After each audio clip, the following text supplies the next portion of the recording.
Hello, welcome to another one of our videos where today I'm going to talk about or look at a progression of some of our stability training exercises that we use for the shoulder and especially for serratus anterior.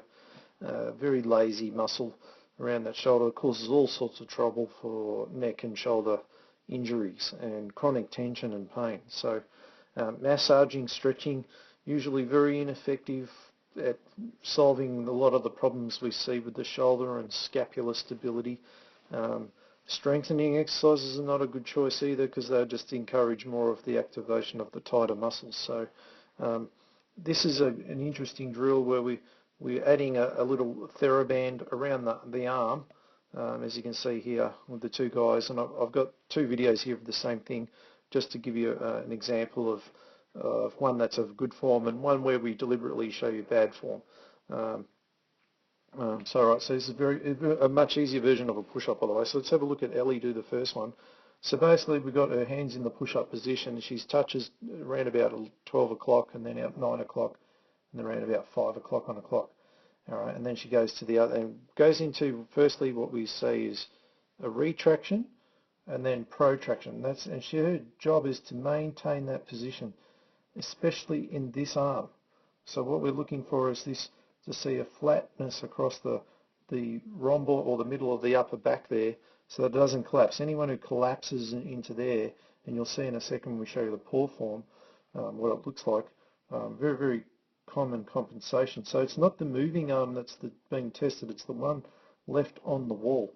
All right, and so basically she's just moving out into all directions, goes into retraction there, protraction out, that's where the serratus is activated, and on the left arm it's being basically trained while the right arm's trying to move. All right, so it's a stability exercise for the arm left on the wall. Now if we look at Nathan do it, so we'll see the first go, he does an okay job. All right, and then on the next go we'll ask him to show us paw form. So you'll see him, if I just move this around for you, you'll see him now collapse into that arm that he leaves on the shoulder, on the wall.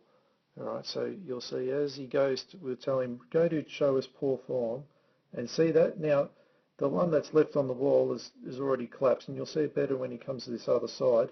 See how this elbow is given away? There's like a real bend in it. And basically if he didn't have his jumper on there, we would see like a real collapsing of that shoulder. So if you look carefully, you'll see it as he goes to move his left arm on the wall there. Yeah, right, so here we go there. So there's a real weakness in that. There's no stability in that shoulder, and that's what we would commonly see. So now he goes back into the real good form, and you'll see how it's very flat across his back. Look at the arm, how it's dead straight. Right, so that's what we look for when we're looking for scapular instability, serratus anterior problem. So the scapula has to have that upward rate. First it has to have a posterior tilt, so it's got to stay down so we don't see the wing.